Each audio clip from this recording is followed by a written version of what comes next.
အားလုံးပဲမင်္ဂလာပါရှင် Freedom for Future YouTube Channel မှာပြန်လည်ကြိုဆိုလိုက်ပါရရှင်ဒီကနေ့မှာတော့နတ်ရဲယူပဗေဒရေးသားထားတဲ့နွေအပူမာလေးပူကားစင်ဆိုတဲ့ဝတ္ထုတို့ကိုတင်ဆက်ဖတ်ပြပေးခြင်းပါတယ်ရှင်နားဆင်ပေးကြပါအောင်ရှင်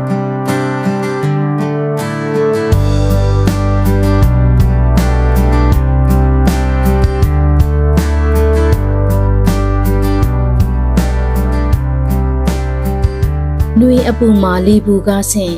နတ်ရဲယူပဗေဒဖေကြီးခေါင်းဝဲလေးမရှိတော့ဘူးတားညာကတေချာထည့်ထားခဲ့တာအခုမရှိတော့ဘူးဖေကြီးရဲ့မျက်နှာတက်ဖို့အတွက်ရေခွက်ကိုလှမ်းယူလိုက်တဲ့ကျုပ်လက်တွေရပ်တန့်သွားရတယ်တားငယ်လေးရဲ့မျက်နှာကပြိုတော့မဲ့မိုးလိုအုံမိုင်းလိုကျုပ်လည်းဆက်ကနေတုံသွားတာပဲခဝဲဆိုတာကျုပ်တို့သားအဖချစ်စနိုးခေါ်တာလေခဝဲလေးကတိုက်ကျစ်ကောင်နှစ်ပွဲတောင်လိုက်ပြီးသွားပြီကျစ်တိုက်သမားတွေလည်းဝယ်ဖို့အမြဲလာလာမင်းနေကြတာခဝဲလေးကို3000အထိပေးထားကြတာဒါတောင်ကျုပ်တို့မရမှုကျုပ်တငယ်ချင်းကပြောတယ်ငါးပွဲနိုင်လို့ရှိရင်ကျစ်တိုက်သမားတွေကတင်းချီပေးပြီးဝယ်ကြတာတဲ့အခုခဝဲလေးကိုမတွေ့တော့ဘူးဆိုတော့ကျုပ်တုံးလို့သွားရတယ်တေချာရဲ့လားသားရဲ့ညကတေချာထည့်ထားတာဖေးကြီးလည်းတွေ့တာပဲရှိရမှာပေါ့တေချာကြည့်ပြီးပြီမရှိဘူးဖေးကြီးရဲ့ခဝဲလေးအခိုးခံရပြီတဲ့နဲ့ဟိုဘေးရက်ွက်ထဲကကြစ်တွေတောင်မကြအခိုးခံရတယ်တဲ့ဖေကြီးရဲ့တားငယ်လေးကပြောပြီးနေရီကြလာတော့တယ်တားငယ်ကိုကြည့်ပြီးကျုပ်ရင်တဲ့နေရောက်ခံစားရတယ်ခဝဲလေးကိုတားငယ်လေးဘလောက်အထိတန်ရောစင်တွယ်နေလဲဆိုတာကျုပ်အသေးဆုံးမဖြစ်နိုင်ပါဘူးသားရဲ့လာဖေကြီးတို့သွားရှာကြရအောင်နော်ဖေကြီးတွေ့အောင်ရှာပေးမယ်ကြားလားတားငယ်လေးကနေရီကြားကနေခေါင်းငိမ့်ပြတယ်ကျုပ်ချီလန်းကျဲကျဲနဲ့ကြစ်ချန်စီကိုရှောက်လာခဲ့တယ်ကြစ်ချန်နဲ့ဝင်ပြီးကြစ်တွေကိုတေချာရှာကြည့်တယ်မတွေ့ဘူးခဝဲလေးကိုရှာလို့တောင်မတွေ့ဘူးတားငယ်လေးပြောတာမှန်ပြီခဝဲလေးအခိုးခံလိုက်ရပြီတော်တော်အတက်ရဲတဲ့တခိုးခြံထဲဝင်ပြီးတော့တောင်ခိုးရတယ်လို့မိရင်တော့လားကွာကျုပ်တော်တကြီးအော်ဟဲလိုက်မိတယ်ကျုပ်တို့တံမိုးထားတဲ့ကြစ်ကိုဒီလိုအလွယ်ခိုးသွားတာဘလောက်ခံပြင်းဖို့ကောင်းလဲကျုပ်သားငယ်လေးကတော့မိကြီးပေါ်ထိုင်ပြီးတရှုံရှုံကိုကြွေလို့တားငယ်လေးအနားမှာကျုပ်လဲထိုင်ချလိုက်တယ်တားငယ်လေးရဲ့သပင်ကိုဖွားဖွားလေးပုတ်တက်လိုက်ပြီးမငုံနဲ့တားငယ်ရအဲ့ဒီတခုကိုတွေ့ရင်မက်လောက်သားလောက်အောင်ကိုထိုးပြလိုက်မယ်ကွာကျုပ်ပြောလိုက်မှတားငယ်လေးကမြည်ရည်တွေကြားကနေကြည်နက်တလို့ကြီးလာတယ်မချောက်သေးတဲ့မြည်ရည်စားတွေကိုကျုပ်လှမ်းတုပ်ပေးလိုက်တယ်ဒါတောင်တားငယ်လေးကတရှုံရှုံနဲ့ငိုရှိုင်းနေတော့ကျုပ်တို့ကကိုမွေးထားတဲ့တရိษံတွေကိုအရန်တန်ရောစင်ကြည့်တာအရင်ကတော့ကျင်မွေးတာကိုဝါဒနာပါလာတာမဟုတ်ဘူးကိုဘာသာဆိုင်ကတက်စီလေးဆွဲပြီးဘဝကိုဖျက်တမ်းလာတာကျုပ်စီဒီပိုးရောက်လာတာတားငယ်လေးကြောင့်ပဲတားငယ်လေးကတရိษံတွေကိုအရန်ချက်တာသူများရိုက်လွတ်လိုက်တဲ့ခွေးကလေးတွေထိတ်ပေါက်ကောင်းကွယ်ဖြစ်ပြီးဆိုအရေးပြန်လေးထည့်ပေးပြီးခေါ်ထားလိုက်ရောအနာတွေပုတ်ပွားပြီးနန်းစော်နေတဲ့ခွေးကလေးတွေကိုတောင်ဒီကောင်မယွင်ရှားဘူးအနာတွေကိုအရစ်ပြန်တွေလောင်းထည့်လို့တဲ့မိဖို့တွေကပြားတွေယူပြီးထည့်လို့တဲ့နဲ့သူ့အုံနောက်တစ်ထွားတမိုက်လေးကထွက်လာတဲ့အတိုင်းဒေါက်တာရန်ကူလှုပ်တတ်တာ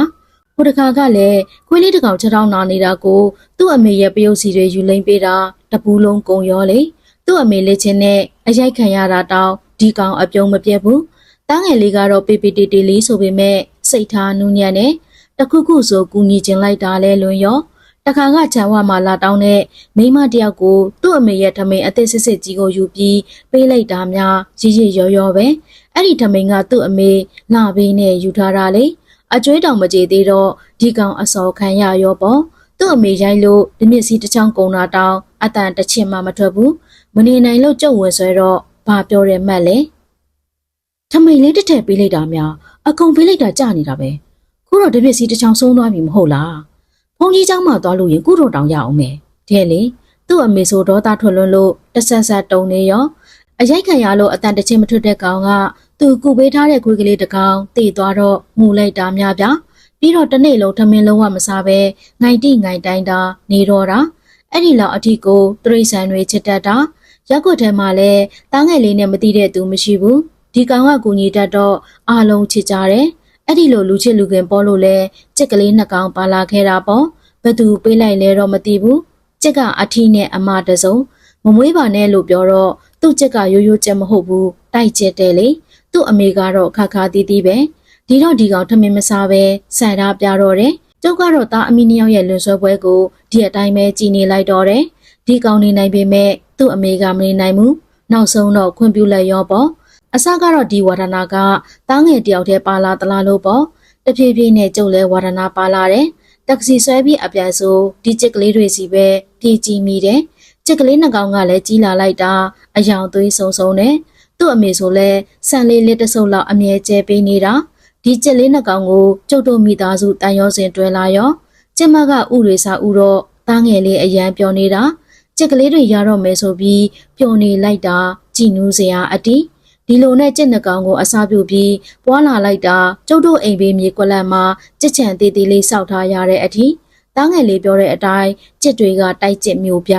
အမျိုးကကောင်းသလားမမေးနဲ့တကယ်ချင်းနဲ့တိုက်စားတဲ့တိုက်ကျစ်သမားတွေတောင်မျက်စိကျလာကြတာဈေးကောင်းပေးပြီးလဲလာဝယ်တယ်တိုက်ကျစ်ဆိုတော့တခြားကျစ်တွေနဲ့စားရင်ဈေးကောင်းရတာပေါ့တိုက်ကျစ်ဈေးကောင်းတော့အရင်ကခွင့်မပြုခဲ့တဲ့သူ့အမေကစိတ်ဝင်စားလာတယ်ဒါလည်းမိမတွေရဲ့တဘာဝလာတော့မသိဘူးငွေရမယ့်အကွက်ဆိုမြကုံးအသာပင့်ပြီးကြည်ပြီးသားပဲ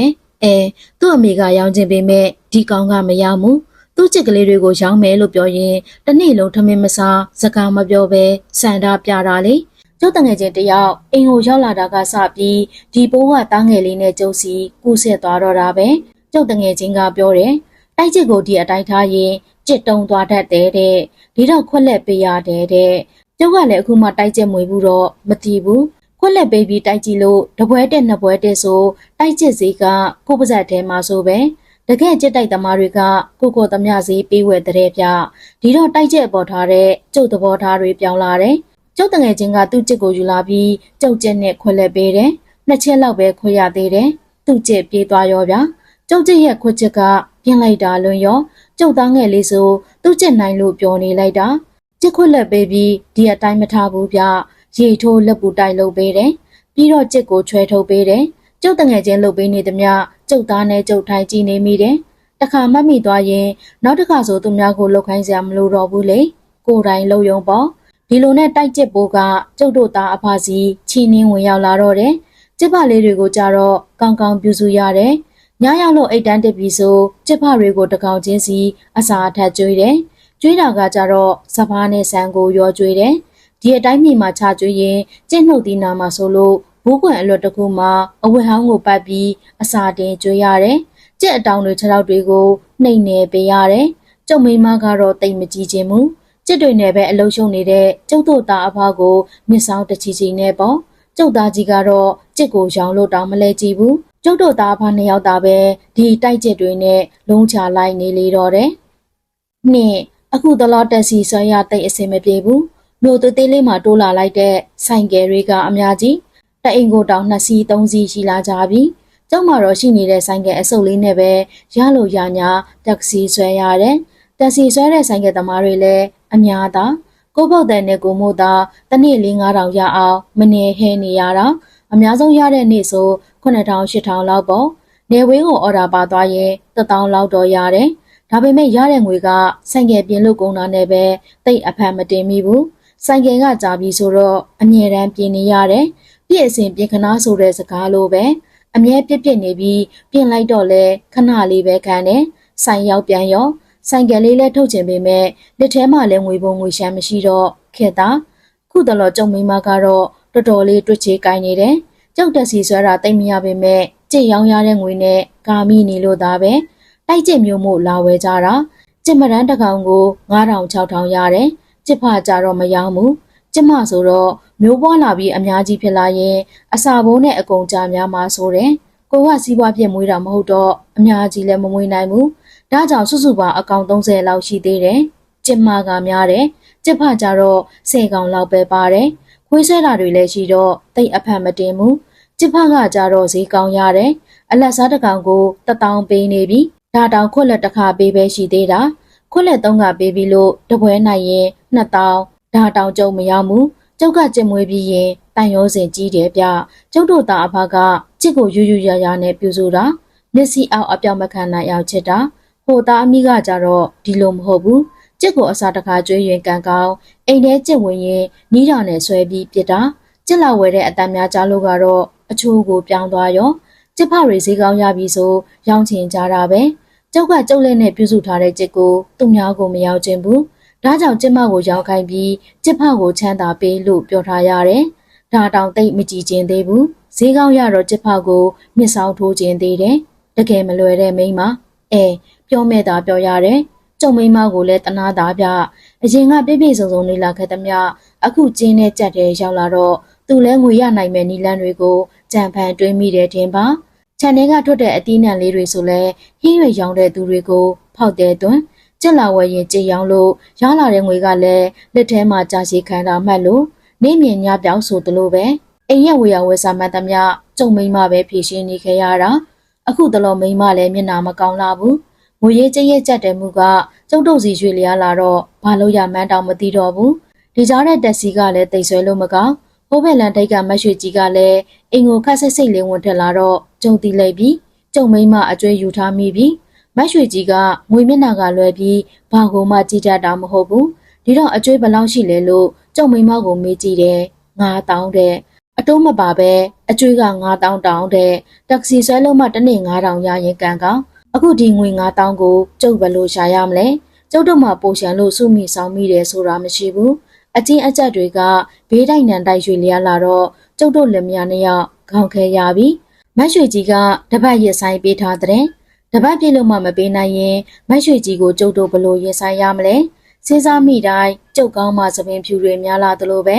ကျုံမိမလည်းဘလောက်တောင်တော့ကဖြစ်နေလိမ့်မလဲကျုံမိမကိုတနာစိတ်တွေတရိပ်ရိပ်တိုးလာရတယ်ကျုပ်ကဆိုင်ကတက်စီလေးဆွဲအပြန်ကြရင်ရလာတဲ့ငွေကိုမိမစီအပ်ပြီးရင်ကျုပ်တို့သားအဖချစ်တွေနဲ့ပဲအချိန်ကုန်သွားကြတာကျုံမိမကြတော့လက်ထဲရောက်လာတဲ့ငွေလေးနဲ့တင့်တင့်မြတ်အောင်ဘလို့ချိုးချံသုံးနေရမလဲဆိုတာကျုံမတွေးမိဘူးပြီးတော့ကျုံမိမကိုလေးစားရတဲ့အချစ်တစ်ချစ်ကချစ်တွေကိုလာဝယ်တိုင်းမရောတာကိုပဲဟိုနေ့ကကြက်မတန်းလေးတစ်ကောင်ကိုလာဝယ်တော့ကျုံမိမဝမ်းသာအားရနဲ့ကိုထရောင်းချတာလက်ထဲမှာလည်းငွေလိုနေတယ်မဟုတ်လားနောက်မှလာဝယ်တဲ့သူစီကနေကျက်ဆွတ်ပြုတ်လေးတောက်ချင်လို့လာဝယ်တာဆိုတဲ့စကားကိုလည်းကြားရောမယောင်းတော့ဘူးလို့ညင်လိုက်တော့တယ်ကျုပ်ရင်နဲ့ပီတီဖြစ်မိတယ်ငွေဘလောက်လို့ကိုမွေးထားတဲ့ကြက်လေးတေတွင်နဲ့ရောက်မဲ့ကိစ္စကိုတားလိုက်နိုင်တာဘလောက်ကြည်နူဖို့ကောင်းလိုက်တယ်လဲကျုပ်တို့ကတရိတ်ဆန်တွေကိုမွေပြီးရင်တန်ရောစင်တွဲလဲတယ်ကျုပ်သားငယ်လေးလည်းဒီအတိုင်းပဲသူ့ချစ်ကလေးတွေကိုတုံနေအောင်ချစ်ရှာတာကျမတွေရောင်းတာတောင်သူ့မျက်နှာမကြည့်ခြင်းဘူးဒါပေမဲ့လည်းကျမတွေကမရောလို့မှမရတာချစ်တွေပွားလာရင်ထားเสียမရှိကျွေးเสียမရှိဖြစ်ကုန်ပါလေဟိုးကျုပ်အတွေးတောင်မဆုံးသေးဘူးမိမစီကထွက်ပေါ်လာတဲ့တပြင်းချတန်တဲတဲကကျုပ်ရင်ကိုအပူလိုက်တစ်ခုလိုဖြတ်စည်းသွားတော့တယ်ဖေကြီးရေဖေကြီးဟိုတွေးဒီတွေနဲ့ကျုပ်ဘလို့အိပ်ပျော်သွားမှန်းတောင်မသိလိုက်ပါဘူးတားငယ်လေးရဲ့ခေါ်တန်းကြားမှကျုပ်လန်နိုးလာခဲ့တယ်ပထမဆုံးရင်ဆိုင်လိုက်ရတာကတားငယ်လေးရဲ့မြေတွေဝိုင်းနေတဲ့မြင့်ဝဲနှစုံကိုပါပဲကျုပ်ထိတ်ခနဲ့ဖြစ်သွားတယ်တားငယ်လေးကကျုံးလက်ကိုကင်ပြီးတုံတုံရင်ရင်ပြောရှာတယ်ဖေကြီးငညိုလေးမရှိတော့ပြန်ဘူးဖေကြီးရဲ့ဘလို့တေချာလို့လားတားရဲ့ငညိုလေးကိုညကအစာကျွေးပြီးတားနဲ့အဖေပဲကြစ်ချန်နဲ့ပြန်ထည့်ခဲ့တာလေအခုမရှိတော့ဘူးဖေကြီးရဲ့တားရဲ့ငညိုလေးပျောက်သွားပြန်ပြီတားချစ်လေးခိုးသွားပြန်ပြီဖေကြီးရဲ့ကျုပ်ရှိမှတားငယ်လေးကခြုံပွဲချငိုတော့တယ်ကျုပ်လည်းတားငယ်လေးကိုကြည့်ပြီးဘာပြောရမလဲတောင်မသိတော့ဘူးအခုတလောဟိုဘက်အိမ်တွေမှာလည်းကြစ်တွေပြောင်းနေတယ်လို့ပြောတန်ကြတာပဲအခုကတခိုးကလင်းကိုလင်းလွန်းတယ်ကြစ်ချံကိုတေချာကြိုးချီထားတာတောင်မှရအောင်ခိုးသွားသေးတယ်ခိုးတဲ့ကြစ်တွေကလည်းတကယ်တိုက်ကြစ်တွေကြီးဈေးကောင်းပေးထားတာတောင်မယောင်းတဲ့ကြစ်တွေကိုရွေးခိုးသွားတာတိတ်မငုံနဲ့တားငယ်ရယောက်ျားဆိုတာမငိုရဘူးကွာဟိုနေ့ကလည်းတားရဲ့ခက်ဝဲလေးအခိုးခံရပြီအဲ့ဒီတခိုးကိုလည်းမိတာမဟုတ်ဘူးဟူးတားငယ်လေးကပြောလဲပြောငိုလဲငိုတယ်ငိုတာမှရှက်ကြီးတငင်ငိုတာကျုပ်လည်းပြောမဲ့သားပြောရတယ်ရင်ထဲမှာဝမ်းနေလွန်းလာပြီဒါပေမဲ့ကြစ်တွေပြောင်းနေတာကကျုပ်တို့တအိမ်ထဲမှာမဟုတ်တာတခြားအိမ်တွေမှာလည်းကြစ်ပြောက်တဲ့သတင်းကြားနေရတာဆိုတော့ကျုပ်မှမလူးတာမလွန့်တာဘာဖြစ်နေပြန်ပြီလဲဒီသားဖမနစ်လင်းတာနဲ့အတန်ကြားနေရပြီကျုံမိမကအိမ်ထဲကထွက်လာပြီးလမ်းပြောတယ်မိမကိုကျုပ်အားကိုတကြီးကြည်မိတယ်တားငယ်လေးကဒီအတိုင်းချော့လို့ကတော့အငိုတိတ်မှမဟုတ်ဘူးဒါကြောင့်မိမကိုစစ်ကူတောင်းတယ်လို့လှမ်းပြောလိုက်ရတယ်မညိုလေးပျောက်သွားလို့မိမရဲ့ဘာပျောက်ပြန်ပြီလားဒီတခိုးတွေကလည်းတော့သူများအိမ်ကကြစ်ကိုမှခိုးရတယ်လို့တားငယ်လေးလည်းတိတ်တော့အဲ့ဒီတခိုးကိုမိရင်တားဖေကြီးကထောင်ထဲထည့်လိုက်မယ်မငုံနဲ့တော့နော်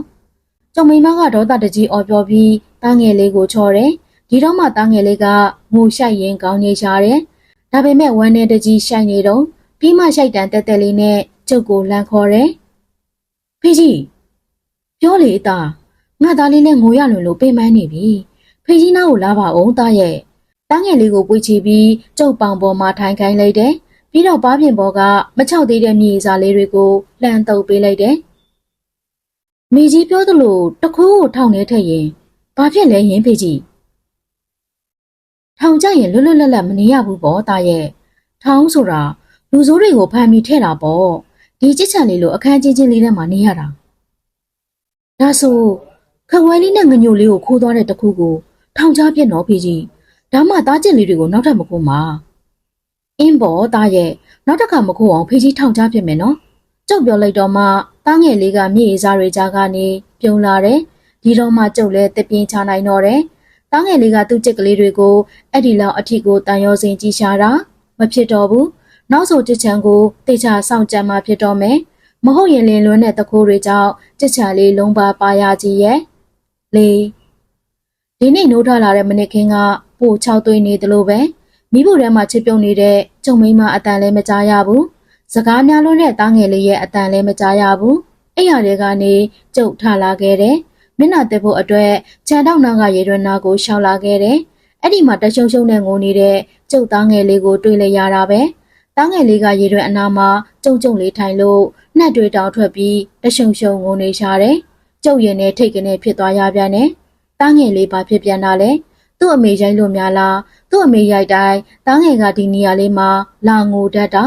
ဒီမိမတော့မနစ်စောစောကြီးကလေးကိုရိုက်ရတယ်လို့ကျုံမိမကိုဒေါသဖြစ်သွားပြီးတားငယ်လေးစီကိုရှောက်လာခဲ့တယ်။တားငယ်ဘာဖြစ်လို့လဲကွာမိကြီးရိုက်လိုက်ပြန်ပြီလားကျုံမေတော့တားငယ်လေးကကောင်းကားပြတယ်။ဒါပေမဲ့ငိုနေတာကိုတော့တချင်မှမရက်ဘူး။တားငယ်လေးကိုကြည့်ပြီးကျုပ်တောင်ဝမ်းနေလာမိတယ်။တားငယ်လေးကကျုပ်ကိုမြင်တော့မှပို့လို့ကိုရှက်ကြီးတငင်နဲ့ငိုလာရော။မနီလေးမရှိတော့ဘူးဖေကြီးရဲ့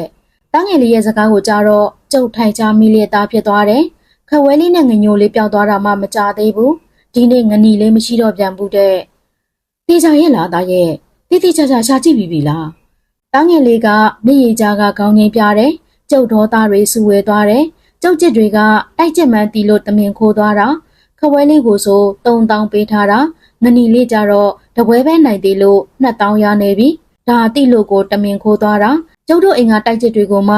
ရွေးခိုးတာအကြောင်းသည့်ဓာတ်တီတွေကဖြစ်ရမယ်။ဥစ္စာတစ်ခါပြောင်းငရဲဆဲကရောက်တဲ့ကျုံမခဝဲလေးပြောက်ကလေးကငရဲကိုအကြိမ်ကြိမ်ရောက်နေခဲ့ရတာခုထိမပြေးနိုင်။ဒီတခုတော့ကွာတွေ့ရင်တော့မှတ်လောက်သားလောက်အောင်ကိုစုံမပြီးထောင်ထဲပို့ရမယ်။အင်းထောင်ထဲမပို့ပါနဲ့ဖေကြီးရဲ့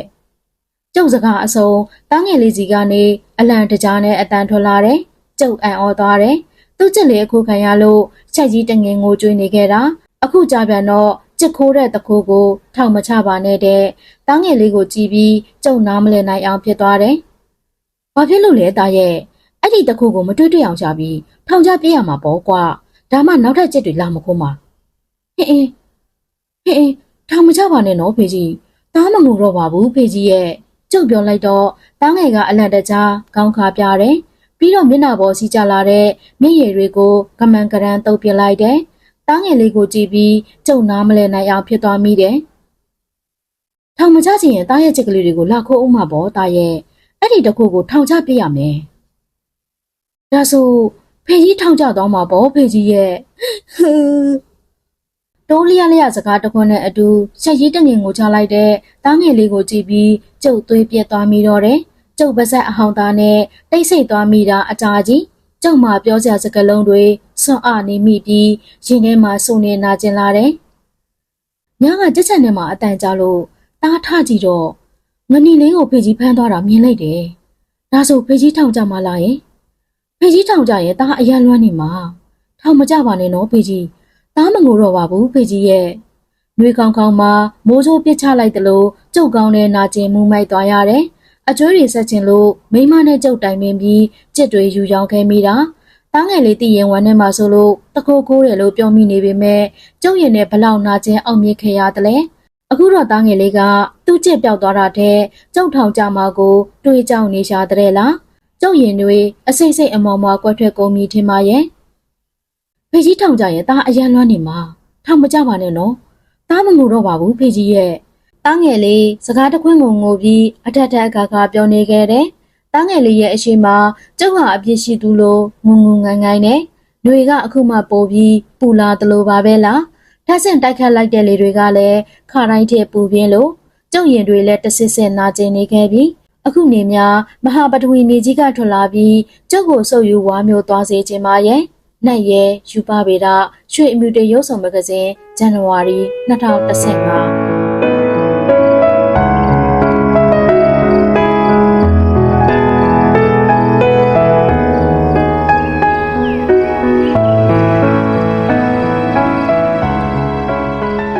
ပါရှင်ယခုတင်ဆက်ဖပြပေးတော့တာကတော့နတ်ရဲယူပပေတာရေးသားထားတဲ့ຫນွေအပူမှာလေပူကားဆင်ဆိုတဲ့ဝတ္ထုတိုလေးပဲဖြစ်ပါတယ်ရှင်ဒီကနေ့ဝတ္ထုတိုလေးကိုအဆုံးထိလိုက်ပါနားဆင်ပေးကြတဲ့အတွက်အားလုံးကိုကျေးဇူးအထူးပဲတင်ရှိပါရရှင်အားလုံးပဲစိတ်ကျမ်းမှကိုယ်ကျမ်းမှရှိကြပါစေရှင်